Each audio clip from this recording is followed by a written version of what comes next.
Salut à tous, bienvenue donc sur l'Entrepreneur Lifestyle. Thierry, hashtag Henri, donc aujourd'hui donc épisode 181. On va parler donc de payant versus gratuit. Quel est le plus intéressant, même si donc dans le cheat peut-être que tu as compris que je suis plus pour le payant. Donc épisode en solo comme j'ai dit. Pourquoi donc cet épisode? Parce que donc, toujours j'ai des discussions parfois avec donc des amis ou des confrères ou des gens qui sont en ligne. Et surtout en fin de compte là c'est plutôt une personne qui m'a envoyé un mail, on a discuté, on a échangé rapidement. Et il me posait la question qu'il a un peu peur de payer et que donc et moi je lui ai donc répondu que sur internet on a un peu tout gratuit, tout le monde l'utilise, que ce soit YouTube ou d'autres systèmes, et que souvent personne n'avance et que souvent c'est très connu quand on paie. On fait attention, et ça revient aussi d'une phrase que j'avais eue cette semaine, donc en fin de compte tout est lié, qui est d'un entrepreneur, un millionnaire américain, donc j'ai oublié le nom, qui fait de l'immobilier, Dean Graziosi, voilà, et qui dit donc when you pay attention, donc ça fait mieux en anglais, donc quand tu paies, tu fais attention, parce que tu as mis de l'argent. Donc c'est ce que je vais dire aujourd'hui. Je vais prendre bien sûr aussi mon expérience, parce que donc si tu me suis, tu sais que j'ai été 2 fois de suite à Las Vegas. La première fois, j'avais pas vraiment de gros moyens. Le billet, donc je l'ai à moitié payé avec donc à moitié payé donc avec des miles. L'accès, donc moi c'est un mix des deux. L'accès en fin de compte au meeting était gratuit parce que j'avais gagné le bon sur le blog d'un marketeur américain. Et ensuite j'ai dû donc payer le restant du billet. Voilà. Après l'hôtel, il y a plein d'éléments.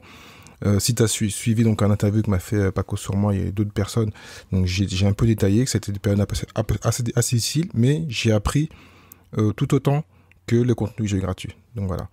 Donc on est déjà un peu rentré dans l'épisode. C'est pour ça en fin de compte qui en début d'année peuvent avoir accès à des coachings. On leur propose des coachings à 1000, 2000, 3000 euros. Peuvent se payer une formation quitte à s'élever. Souvent elles ont un doute, elles bloquent. Parce que c'est vrai que la plupart des choses qu'on a en fin de compte de payant, souvent tu peux le trouver sur Internet. D'abord, tu prends du temps. Donc, YouTube, il y a tout, c'est vrai. Les blogs, il y a tout. Mais il faut faire une certaine curation. Ça prend du temps. Il n'y a pas une personne qui va te suivre, qui va te guider. Sinon, même nos enfants, quand on fait des formations, on pourrait tout faire nous-mêmes. Mais pourquoi il y a un maître, entre parenthèses, ou un expert? C'est que la personne va t'expliquer, va te faire aller plus vite.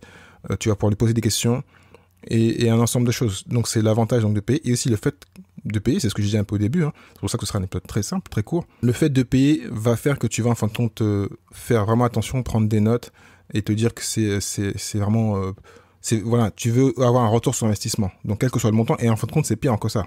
Parce que comme dit Dean Graziosi, plus tu payes et plus tu fais attention. C'est vraiment ça, plus tu payes, donc ça paraît étrange, hein, mais plus on monte dans les montants, la personne qui fait un mastermind comme par hasard, la plupart des gens qui réussissent, qui ont des grandes réussites, payent des sommes assez importantes, que ce soit des masterminds à 20, 30 000 euros, des coachings à 5 000 euros, ce qui paraît bizarre. Mais si elles le paient, c'est qu'il y a une raison. Souvent, elles ont les moyens, mais souvent, elles savent à quoi ça sert. Et dernièrement, je vais te donner un exemple qui m'est arrivé qu'au mois de janvier. Quand j'ai voulu faire un coaching il y a 2 ans, le coach me disait, prends en fin de compte il faut que tu aies une équipe, tu peux pas continuer à travailler tout seul. Tu sais faire beaucoup de choses tout seul, mais c'est pas possible. Donc il faut que tu prennes des stagiaires et des VA. Stagiaire, c'est gratuit, c'est très bien. Et un assistant virtuel, c'est payant. La grande différence qu'il y a entre les deux, parce qu'on peut se dire, bon, les assistants virtuels, c'est pas très cher, donc c'est 100 ou 200 euros, ça dépend des services que l'on prend, ça dépend du temps qu'on prend. Le stagiaire, c'est vrai que souvent, il est là, mais mentalement, la personne qui est l'entrepreneur, même quand on est dans une boîte, un stagiaire, il ne coûte rien, donc on n'a pas de stress. On se dit, même s'il fait rien, c'est pas grave. S'il fait rien, c'est pas grave. Mais quand on commence à payer un salarié, là on commence à stresser, on se dit voilà, je mets 1000, 2000 euros, il faut que sa personne me ramène 5, 10 000, même plus. Et ben c'est le même esprit. Que ce soit dans l'un ou l'autre, c'est le même esprit. Dès qu'on paye, on veut le retour sur investissement. Donc c'est pour ça qu'il faut toujours se dire, j'apprends plein de choses sur Internet, je peux avoir plein de choses gratuites, mais il ne faut pas que j'ai peur de payer. Parce que le payer battra toujours les gratuits. On est content d'avoir des choses gratuites, mais il y a moins d'effet de levier. Et plus on paye, plus l'effet de levier est énorme. Donc en fin de compte, il faut toujours penser à un moment ou dans ta vie, enfin, tu as reçu un truc gratuitement, est-ce que tu l'as valorisé et qu'est-ce que tu as ressenti? C'est toujours pareil. Comme ça ne coûte rien, en fin de compte, le fait que ça ne coûte rien, c'est ça le problème. Souvent, le problème, on est content, on a gratuit. Quand ça ne coûte rien, là où commence le problème. On pense qu'on sera investi, malheureusement, on ne sera pas investi. Donc, il faut toujours trouver un moyen d'avoir le sentiment de payer. Parce que même quand on fait du gratuit, et c'est là, en fin de compte, je vais peut-être t'embrouiller un peu l'esprit. C'est pas que je fais de la philo, hein. Je vais un peu t'embrouiller l'esprit. tu dois connaître le système, ce qu'on appelle le freemium. Et c'est ce qu'on fait un peu sur Internet. On donne plein de contenus gratuits et à un moment ou à un autre, on se sent redevable. Et donc là, c'est dans l'autre sens. On te donne plein d'efforts gratuits. À un moment ou à un autre, et ce qui m'est arrivé moi, je me dis, bon, bah, lui, il m'a tellement aidé. Juste pour le plaisir, je vais aller payer une formation à lui. Tu vois, c'est dans l'autre sens. Mais ça revient à la même chose. Mais là, c'est plutôt du côté infopreneur ou entrepreneur qui te donne plein de trucs gratuits, qui te dit, vas-y, viens gratuitement pendant 7 jours. Et ensuite, tu vas seulement être impacté, tu vas tellement te sentir redevable, tu vas tellement aimer le service que tu vas payer. Voilà. Donc, c'est un peu le même esprit. Donc, le sentiment de payer donc, a de bons, comme tu l'as compris, et de mauvais avantages. Donc, il faut donc trouver les bons.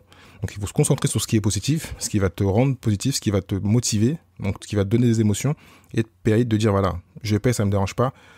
Parce qu'en fin de compte, dès que tu payes, tu vas tout simplement, tu vas t'obliger à laisser tomber toutes les excuses. Quand c'est gratuit, tu t'en fous. Mais quand tu payes, tu te dis, ouais, j'ai payé, il faut que ce soit rentable. Donc, j'ai plus d'excuses. J'ai mis 1000 euros, j'ai cru en la personne, j'ai cru en coaching, j'ai cru en formation, je vais aller au bout et je vais réussir. Parce qu'en plus, si tu es redevable, les gens savent que tu as payé, ça fait un peu stupide de dire que j'ai un payé, donc tu vas sortir comme un perdant. J'ai mis 1000 euros, je me suis fait avoir. Tu as mis 2000 euros, il faut que tu trouves un moyen, tu arrêtes toutes tes excuses, j'ai pas envie, je suis pas motivé, et tu vas donc aller au bout.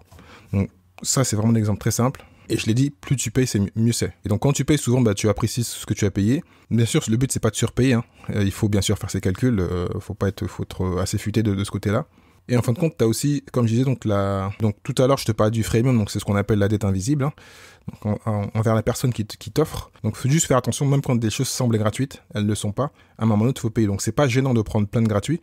Mais si tu as apprécié, si le freemium t'a apporté donc des avantages, à un moment, ne pas hésiter à aller sur la partie payante, parce que si le gratuit t'a fait plaisir, t'as pris des infos, t'es devenu meilleur, il faut avancer. Donc, moi, j'entends beaucoup par rapport aux partenaires que j'ai en affiliation, par rapport à des formations, qui me posent des questions qui ont du stress. Mais si, la question est assez simple à répondre, si tu as eu donc de la valeur en gratuit, en payant, imagine-toi ce que ça doit être si tu payes. En plus de l'émotion et de l'envie que tu auras, parce que tu auras payé, tu vas te dire, il faut que je rentabilise.